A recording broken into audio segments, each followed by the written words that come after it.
Kwenye game ya leo, Piero Hincapié ameweza kuziba vizuri sana nafasi ya Gabriel. Nakumbuka nilikuwa nasema kwamba baada ya Gabriel kuumia nikawa nasema okay, let's just wait tuone itakuwaje pale nyuma. Lakini nafikiri kwa kile ambacho amekionyesha leo Hincapié amefanya kazi nzuri sana. You can clearly see kwamba jamaa amecover gap la Gabriel kwa 100%. Yaani hakuna changamoto ambayo umeona pale nyuma kwenye defense. Defense imeendelea kuwa solid, achilia mbali boko ambalo Zubimendi amelitoa likasababisha goli kwa Arsenal. Lakini pia kuna siku nishawahi kusema kuwa Eberechi Eze anakuwa mzuri zaidi akicheza kwenye namba 10. Yaani mimi binafsi nafikiri napenda sana kumuona akicheza namba 10 kuliko kumuona akicheza kama winga.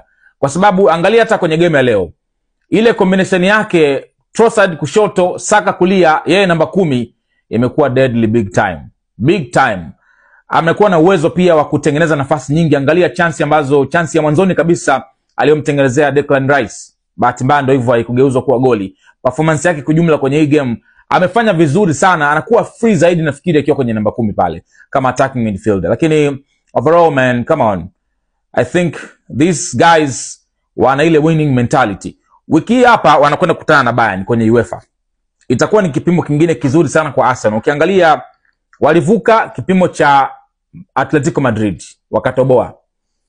Sasa wanakuja kukutana na kigongo kingine, Bayern Munich, ambayo imewaka moto, imechanganyikiwa. Bad news ni kwamba Luis Diaz hatakuwepo kwenye hiyo game. Kwa hiyo hata kama hatakuwepo nafikiri bado still wana option ya wachezaji wengi ambao wanaweza akawa na performance nzuri kwenye hiyo game. So hiki kitakuwa ni kipimo kikubwa sana pia kwa Arsenal.